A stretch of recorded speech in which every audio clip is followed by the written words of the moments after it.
Okay, it's been about an hour now, and the grout is still drying, but I'm just going to tidy up the edges before it gets too dry. So this shape here has actually been laser cut, and when you have laser cut shapes, they leave a burnt residue around the edge. So before you start mosaicing at all, I always recommend that you give it a quick wipe to get rid of most of the blackness. But when you come to grout, you have to be careful because it may turn your white grout brown. Can you see on the edges it's like a browny colour, a bit of a sepia colour. So to remove the grout, what I tend to do first of all is just give it a quick going over with the cocktail stick, very useful tool. You just get the bulk of it off, the thickness of it off. Just like that. And then if you've got any grout stuck in between the little heart bit there, it's very good for poking it out, the cocktail stick. Let's just give that a bit of a scrub down that side as well.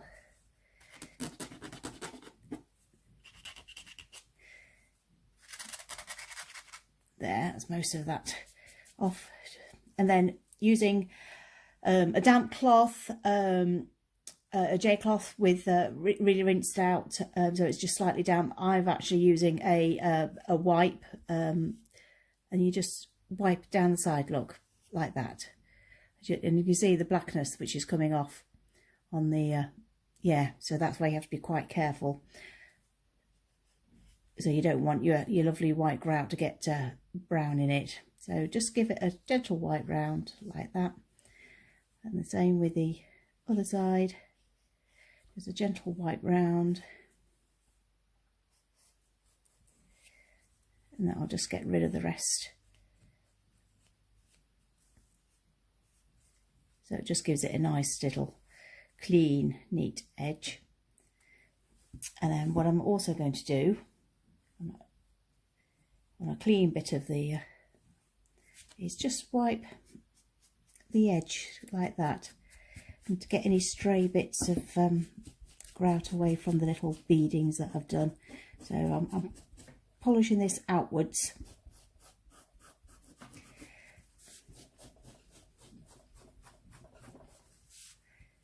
So, and also by using a very damp cloth or a wipe, what it also does is just smooths off your grout, so it's nice and clean and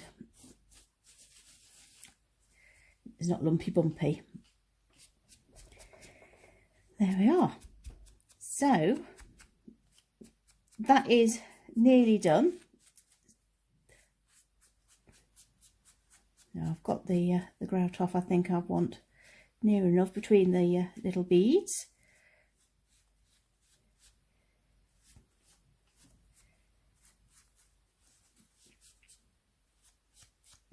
Cool.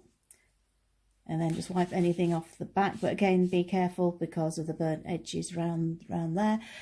So what I will do with that one now is leave that for 24 hours before I do anything else. And then I give it a final polish using like a chamois leather. Chamois leathers are quite good because they don't tear, and obviously they're made for polishing. So here's one I made earlier, a week ago, and you can see that I've actually covered the back. I cover it with paper in a decoupage style, so it's attractive from the back, and I've added a little hanging ribbon like that.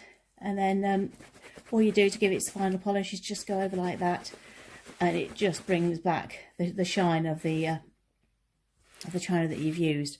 One word of warning though, if you rub too hard and you've got gilding, then the gilding will rub off. Yep.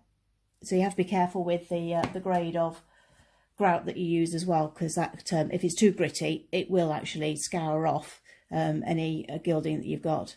So here's one which is similar to the small one I've made. So there's the small one, that's the larger one. And that one, it's got more curves to it because it's made from a saucer.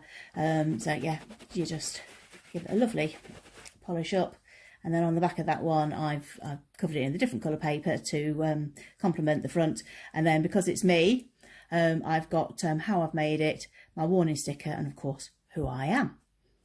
I hope you found this little video useful and it will help you grout your creations. If you have any questions, then please do email in to chinapetalsmosaics@gmail.com, and I will do my very best to answer them. Thank you very much.